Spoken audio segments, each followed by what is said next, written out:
Ob tej priložnosti smo se odločili predstaviti nekaj njegovih najboljših filmov. Med 5 filmi, katere je režiral in napisal ter jih nikakor ne smete spregledati, vam kot prvo predstavljamo romantično dramo Ljubezen v Barceloni.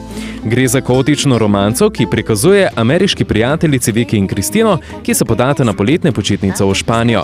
Tam se zapleteta v ljubezenski trikotnik z zapeljivim slikarjem Juanom, da pa je zmed res popolna poskrbita Viki in zaročenec iz New Yorka in Juanova neuravnovešena bivša žena Marija. Kompleksna in sila zanimiva razmerja skupaj z bleščečo Penelope Cruz sta le 2 izmed mnogih razlogov, zakaj tega filma enostavno ne smete zamuditi. Ko omenimo tega od revije Empire na seznam 100 največjih filmskih zvezd v zgodovini 7. umetnosti uvrščenega režiserja, ne moremo tudi mimo s 3 Oskarji nagrajene komične drame Hannah in njene sestre. Zgodba se razteza med 2 zahvalnima dnevoma. Medtem, ko se Hannah in mož zaljubijo v njeno sestro Lee, se njen bivši hipohondrični mož spusti v razmerje z njeno drugo sestro Holly. Film je začinjen s perfektnim ravnotežjem, realistično zgodbo in liki ter nenazadnje z duhovitim in čarobnim scenarijem. Vsekakor nekonvencionalna mojstrovina, ki je ne boste hitro pozabili. Ob neupoštevanju inflacije pa gre tudi za finančno najuspešnejši Allenov film. En najboljših Woodyjev filmov izvira iz leta 1984.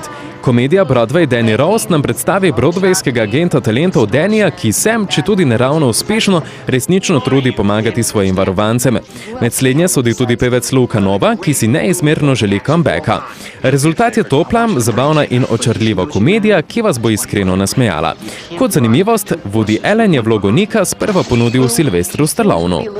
Scenarist, ki velja za največkrat za Oskarja nominiranega scenarista v kategoriji izvirni scenarij in je bil nominiran kar 16krat, nas je navdušil tudi s filmom Annie Hall.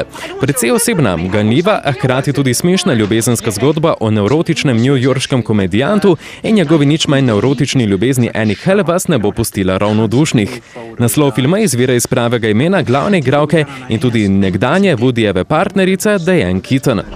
Za konec pa seveda nikakor ne smemo mimo romantične komedije z leta 1979 Manhattan.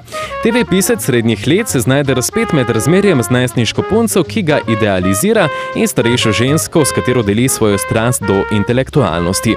Manhattan, ki je bil posnet v črno-beli tehniki, je Ameriški filmski inštitut uvrstil na seznam 100 najbolj smešnih ameriških filmov vseh časov. To je bil izbor top 5 filmov režiserja Woodyja Allena po našem mnenju.